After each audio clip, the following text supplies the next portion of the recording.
Assalamualaikum. Hai, nama saya Khairul Ikhwan bin Yazid. Produk kita yang berada di Mihas Shanghai adalah terdiri daripada chocolate base series, iaitu chocolate drink, biscuit dengan chocolate bar. Pengalaman saya di Mihas Shanghai ini sangat banyak. Boleh dikatakan hampir berbelas-belas buyer yang telah kita convince dan kita approach, dan antara 10 daripada mereka berminat dengan kita punya produk. Jadi untuk strategi road tour kali ini, bagi saya ia lebih kepada connect dengan kita punya premium buyer dan buyer-buyer yang lain. Saya rasa ini adalah satu peluang yang baik yang diberikan kepada SME seperti kami. Saya mengucapkan terima kasih juga kepada KKDW dan pihak Maraz khususnya untuk peluang ini. Ini adalah peluang yang sangat kami tunggu selama ini. Terima kasih.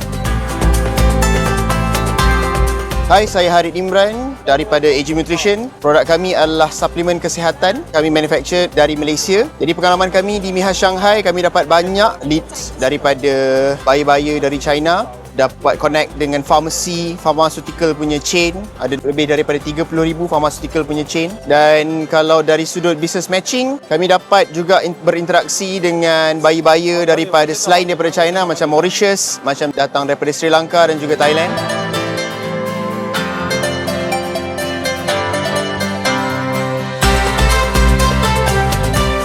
Assalamualaikum warahmatullahi taala wabarakatuh. Saya Yusof daripada Zinon Food Industry di Sdn Bhd. Kami datang ke Mihas membawa produk-produk yang ada potensi dan juga prospek. Ini adalah daripada survey kami di China. Produk kami adalah sebahagian daripadanya adalah serbaguna kari set, perencah masakan, serbaguna perencah. Kita ada juga dengan sambal paste dan juga kita ada kunyit masalah. Pengalaman kami di Mihas Shanghai 2025 sangat memberangsangkan. Kami melihat bahawa Mihas Shanghai lebih nampak potensi dan juga prospek buyer yang sangat bagus, dan kami juga ada melakukan business matching pada hari ini. Ada 2 sesi, pagi dan juga petang. Alhamdulillah, buyer-buyer daripada luar juga amat respon yang baiklah ketika kami dalam expo sepanjang 5 hingga 10 hari bulan ni.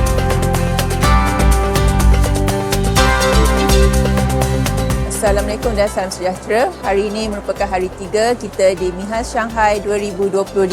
Dan seperti yang anda lihat, suasananya semakin meriah dengan kehadiran pengunjung dan pemain industri yang terus membanjiri reruai usahawan Malaysia, khususnya usahawan di Pavilion Gate to Global yang mengetengahkan pelbagai produk halal dalam kategori makanan dan minuman serta gaya hidup. Selain itu, sesi business matching turut rancak diadakan pada hari ini, dan semoga Mihas Shanghai 2025 menjadi platform penting untuk membuka peluang baru dan memperkukuhkan produk halal Malaysia di pasaran global, terutamanya untuk usahawan Gate to Global.